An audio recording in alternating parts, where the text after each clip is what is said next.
Today I'm deciding to be creative on the channel. I had a situation prepared for each of the Championship 4 drivers if they won. What I would do in their honor of winning the title. Well, the title today was won by Joey Logano, who was sponsored by Coca-Cola. So we're gonna drink some Coca-Cola in honor of the 2022 NASCAR Cup Series champion. Please don't explode on me, Coca-Cola. And I guess I'm not showing the logo. Look at the logo. Coca-Cola, people. As a Jeff Gordon fan, I'm required to say Pepsi is better. But, yeah, this lid will come off. There you go. I got to talk for 15, 20 minutes here. So if I take a big chug of it, I'm going to be pausing every 5 seconds to talk. So I can't take a giant swig. But anyways, yes. Joey Logano won the first race of the season at the Busch Light Clash at the Coliseum. And he ends the season on the same note, winning the race at Phoenix and winning his second career NASCAR Cup Series title. Joey Logano, he was already a Hall of Famer coming into this race. We knew that. 30-plus wins, a championship already in 2018. But this is going to move him up to a different level. Logano, a very solid year. He was very consistent this year. Top 5 in points, 4 wins on the season, which is the second most in the Cup Series. And in the playoffs, he was just as consistent, but better, honestly. He led a lot of laps. He won a race back at Las Vegas to get him into the Championship 4. But the fact of the matter is in the playoffs, there was no one dominant guy. Sometimes we see one guy win 3 or 4 races, like last year. Larson won 4 races, but at the same time, Larson won a lot last year. This year, no one really stood out. No one was that one guy that stood out in the playoffs and was like, I'm the best. But honestly, if you had to pick who was the best, Logano would honestly have to be one of those guys. Bell was really good. He had a couple of wins in the playoffs, but he had some DNFs as well, and he had a couple poor runs. Look at regular season champion Chase Elliott. He was not great in the playoffs. Look at some other guys. Everyone else was up and down, but Logano stayed consistent, he got himself into the Championship 4 with that one at Vegas. And here he is at the end of 2022 as a 2-time champion. Yes, I mean, seriously, it was an impressive day by Joey Logano. They did every single thing they needed to do.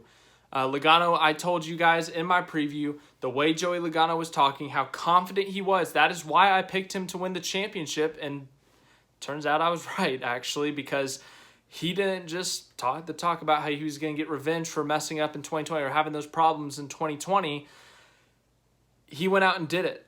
He didn't just win this race. He didn't just win this championship. He dominated this race, led over 160 laps. That's more than half the race.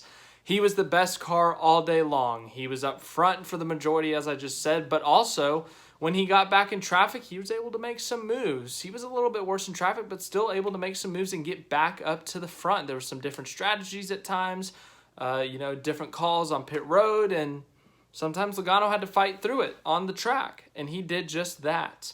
A very good season for them. Logano wins his second driver's title and also his second title with a second crew chief. That first one came with Todd Gordon in 2018. This one comes with Paul Wolfe. So that's also very impressive to be able to win 2 titles with 2 different crew chiefs as well. I think, at least in my opinion, I think it's extremely impressive. But Logano becomes only the second repeat winner in the history of this elimination knockout format. Kyle Busch is the other in 2015 and 2019. Logano now in 2018 and 2022. And, of course, everyone else is only a single-time champion in this format. Some other interesting facts I'm trying to think of. This is like the first year in the history of NASCAR since like the 60s that there was not a driver that led over 1,000 laps. So, very impressive in terms of the parity. 19 different winners on the year. Blaney finishes second.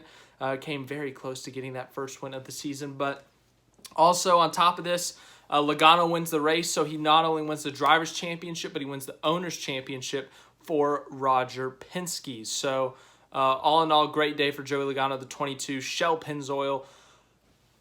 Where'd I put the bottle? Coca-Cola. I'm giving them free advertisement here, so if you guys want to send a check my way, that'd be great because I'm throwing your names out all the time. But anyways, all that for a Joey Logano title. I feel like that's going to be there's a lot of themes this year that we could talk about, but we'll do that in the live stream next weekend. I'll explain that later, but I feel like that could be the theme. It's all that for a Joey Logano win. The Busch Clash, so much hype around it, so much excitement, thinking maybe we can get a wacky winner or someone can show up that we didn't expect to show up, and Joey Logano wins. And, it's not like Joey Logano's like a boring guy or anything, but it's just he wins so much, and it's like, Joey Logano wins. All that chaos, the Busch Clash, the excitement, all that for a Joey Logano win. Same thing with Gateway, Bristol Dirt. Oh, I guess Bristol Dirt was 21. Exclude Bristol Dirt. But Gateway, all the hype around that weekend, all that for a Joey Logano win. But for real, though, congrats to Joey Logano, the 22 team. They were fantastic this year. 4 wins, as I said, leading laps, being up front, top 5 in points the majority of the year. So they had an impressive run. And now Joey Logano is a 2-time champion, and he's now, one of very few drivers to win multiple NASCAR Cup Series championships. Him and Elliott were the 2 coming in that could get a second, and it was Logano on top. There's some loud noise, sorry. Let's talk about the results. We'll talk about the other championship standings. We'll talk about the last. We have some big ones to talk about. Someone's last race with a team or a sponsor's last race with a team. But first, I want to say there was some tragic news this morning from the Joe Gibbs Racing camp that Coy Gibbs, the father of Ty Gibbs, the son of Joe Gibbs, he is the COO. He's a co-owner, and he was also one of the chairmen at Joe Gibbs Racing. Tragically passed away in his sleep last night. The team released a statement right before the race. It was a very last-minute decision that Ty Gibbs would not be racing for 23XI. Of course, Ty Gibbs has subbed for Kurt Busch ever since Kurt Busch's injury, and Ty Gibbs, very last minute, was, it was announced that he would not be racing due to an unspecified family emergency. No one really knew at the time what that was, but, it was so last minute that 23XI was kind of, trying to get someone in the car, and they were calling Colleague Racing. They called Daniel Hemrick. Daniel Hemrick ended up getting in the car for him and racing, even though he is a Chevy driver. But in these situations, it doesn't really matter. The teams are trying to get through the driver. But just very sad news. Kind of put a dark cloud on the day because, it is tragic. No matter what you think of Joe Gibbs Racing, what you think of Joe Gibbs, Ty Gibbs, a death in the family is tragic. Everyone's experienced death in the family, and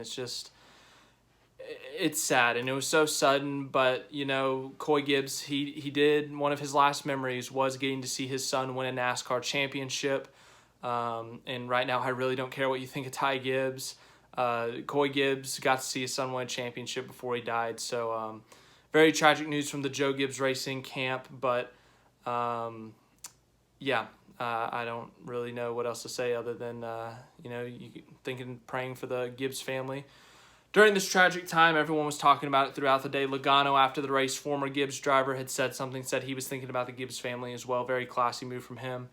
But, everyone kind of thinking about that family just after the tragedy there. So, let's look at the finishing results of the race here. Joey Logano wins the race. He wins the championship. He continues that trend.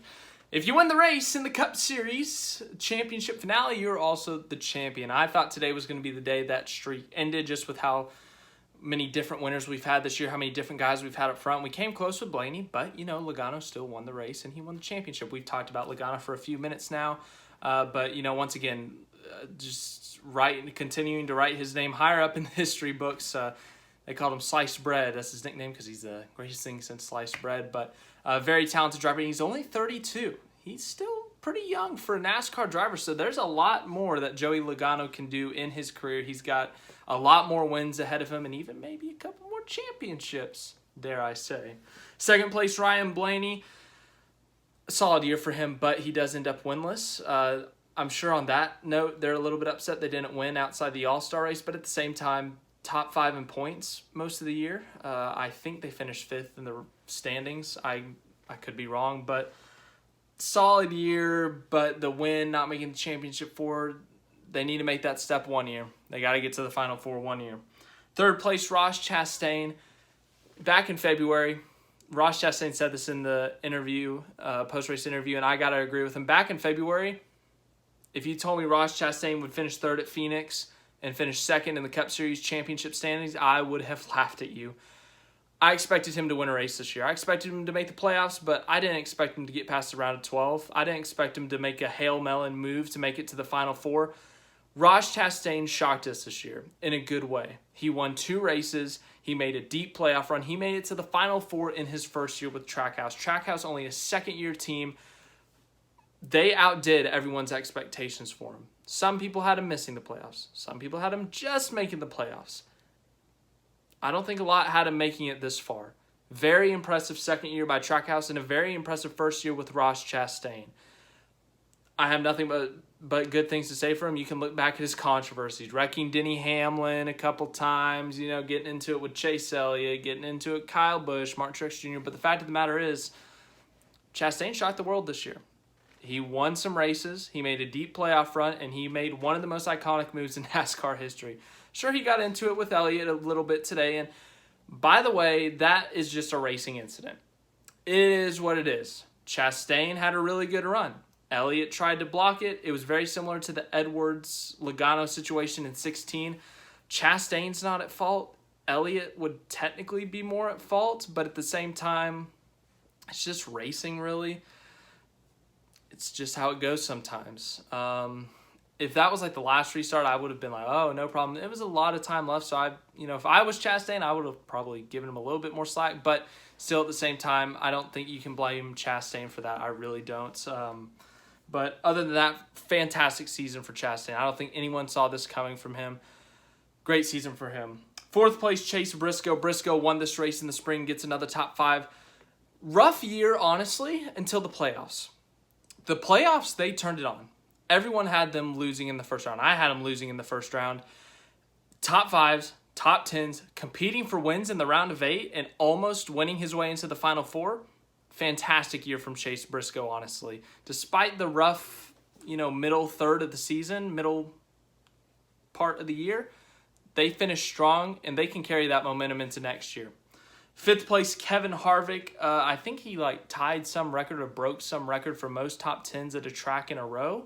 But Phoenix, obviously one of his best tracks. 9 wins at the place. Fantastic run for him today. 2 Stewart-Haas cars in the top 5. A good, strong way to end the year for them. 6th place, William Byron. Solid year for him. 2 wins. Very strong start to the season. That middle part was a disaster. But the playoffs, they did really good. Top 10s, top 5s, even leading some laps in some races. Had some struggles that cost them, that ended up preventing them from making the championship 4. But finishing 6th is a very good way to finish the year. In 7th place, this is the big one. It's the end of an era. There's no other way to put it. Kyle Busch has been at Joe Gibbs Racing for 15 years. He's won almost 60 races with them.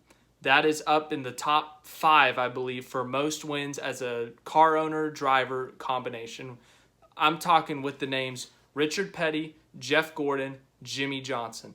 Those are some big names, all right? It's over. Kyle Busch in his final race with Joe Gibbs Racing, with M&M's, Mars, their final race in NASCAR, they finish 7th. After a terrible week last week at Martinsville, they end up getting a top 10. Solid finish to the era. It can't be explained what Kyle Busch has done for Joe Gibbs Racing. 2 championships, over 50 wins, as I said. That's not even counting Xfinity, all the Xfinity wins, laps led, championships, Toyota, M&M's, Joe Gibbs Racing, Kyle Busch. That's a historic trio. We're going to be talking about this decades from now, and we have just witnessed the end of it. I don't think it's going to hit me until Daytona. I really don't. It's not going to hit me until I'm watching the Daytona 500 qualifying, and I see the 8 car on track, and they're saying Kyle Busch. Even then, I don't think it'll hit me, but this is... I've talked about a lot of season finales on this channel. I've talked about a lot of lasts. Jimmy Johnson's last. Lowe's last race, I think I talked about. I've talked about quite a few. But this one is up there with those. Just such an iconic duo. I've been a fan since 2010 of NASCAR, and all I've known is Kyle Busch, Joe Gibbs Racing, M&M's. 12 years I've seen this, and I'm not going to see it anymore. It's going to be weird. I don't know what I'm going to do without seeing it. It's truly going to be weird. 8th place, Denny Hamlin. Good year for him. Solid year. Solid year. Couple wins. Didn't quite make the championship for solid year. 9th place, Kyle Larson ends up finishing 3rd in the Owners' Championship, I think. Yeah, 3rd in the Owners' Championship. He was in contention for that today. 3 wins on the season, I think. But, fighting for the Owners' Championship just came up short.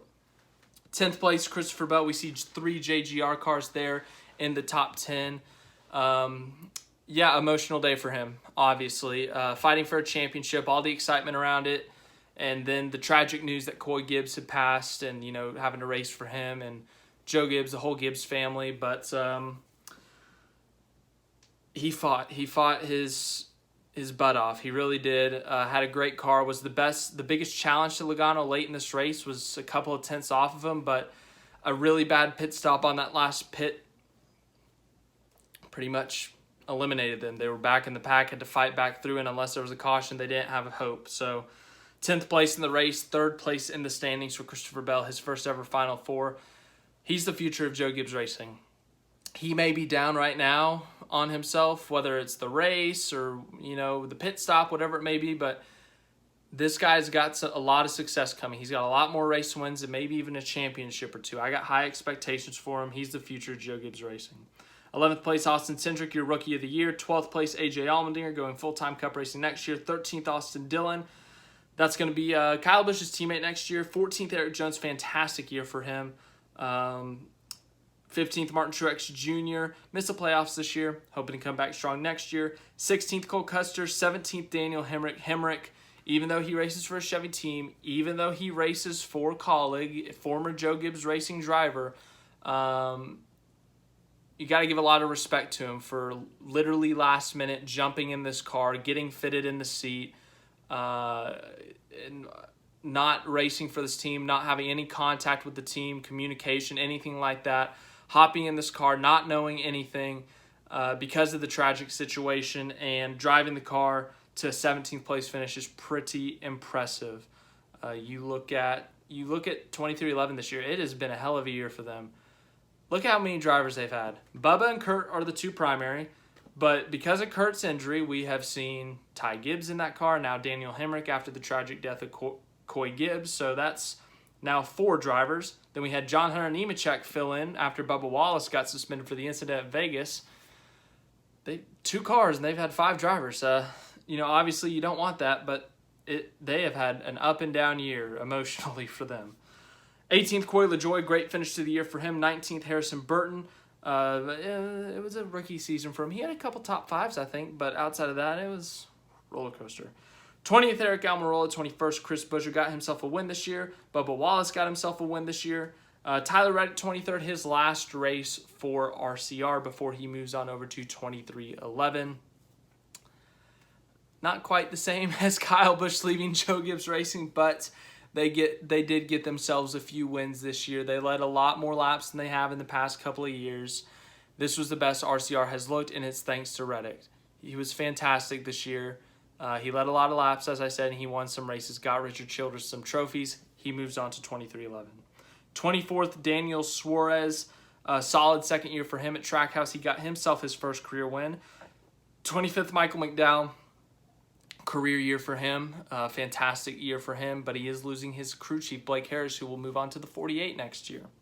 26th, Ty Dillon, his final Cup Series race with Petty GMS. He moves on to Spire next year.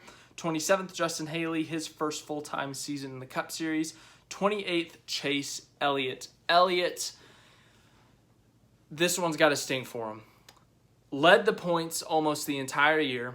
Won the regular season championship, and even with the struggles at the playoffs, made it to the Final Four, showed speed, but one mistake and crashing into the wall ruins their day, ruins their chances at a championship, and they go from potentially championship to 4th in the standings.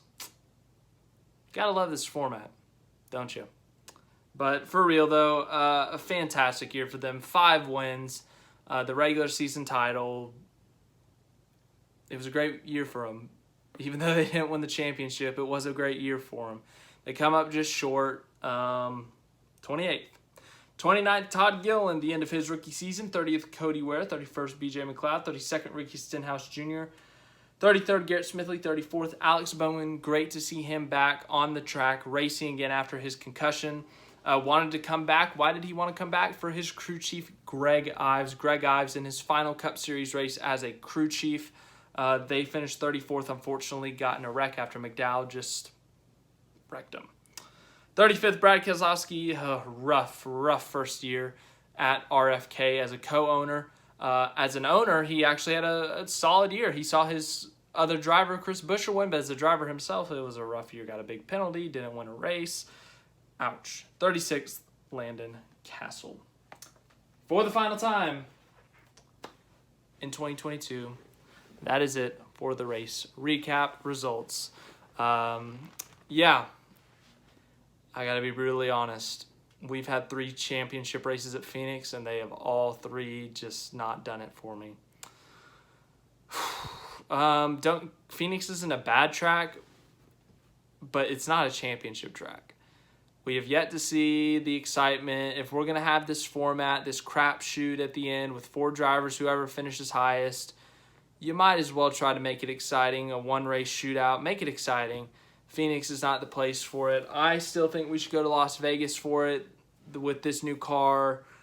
The racing at Vegas has been fantastic. It's a big city. It's an attraction. You get people out there. You've already got a championship on the West Coast, so you can't try to dispute it with saying we can't go to the West Coast. So, yeah. I'm sorry, Phoenix. You're a solid racetrack. I think you should stay on the schedule, but just not as a championship date. Yeah, the most thrilling moment in Phoenix's championship history was the pit stop by the 5 crew last year. Other than that, it hasn't done much for me. Anyways, that's the end of the 2022 season. I can't believe it's over. It's flown by. It's had its highs. It's had its lows. It's had injuries. It's had thrilling first wins for drivers. I could talk about this for another 5-10 minutes, or I could do a live stream with you. I'm doing a live stream. I will figure out what day, what night. I'm assuming it's going to be next weekend if I had to guess, just because people are going to be more available to watch it, but we will react to my preseason predictions. I don't remember what I predicted. All I remember is I predicted Larson to win the championship, and that went wrong. But we will look at all those predictions. So I'm going to embarrass myself looking back at those, and we will have a grand old time. But thank you once again for watching. I hope you enjoyed this video. I hope you enjoyed the race. I hope you enjoyed the championship. It's been a fun season. I really have truly enjoyed it with you guys, watching each and every race, reacting to each and every race, whether it's the Daytona 500 and a rookie winning, whether it's seeing a bunch of guys get their first wins, seeing the 43 go back to victory lane, seeing chaotic finishes like Martinsville, but even the lows, the Bubba Wallace intentionally wrecking Kyle Larson, the concussions, seeing everyone's reaction, seeing that NASCAR fans are still just as passionate as they always are. It's encouraging to me. It gives me great feedback to know that I should keep on making these little YouTube videos. But yeah, what a season. What a year. Joey Logano is your champion. Congratulations to him again. And I will see you guys later this week.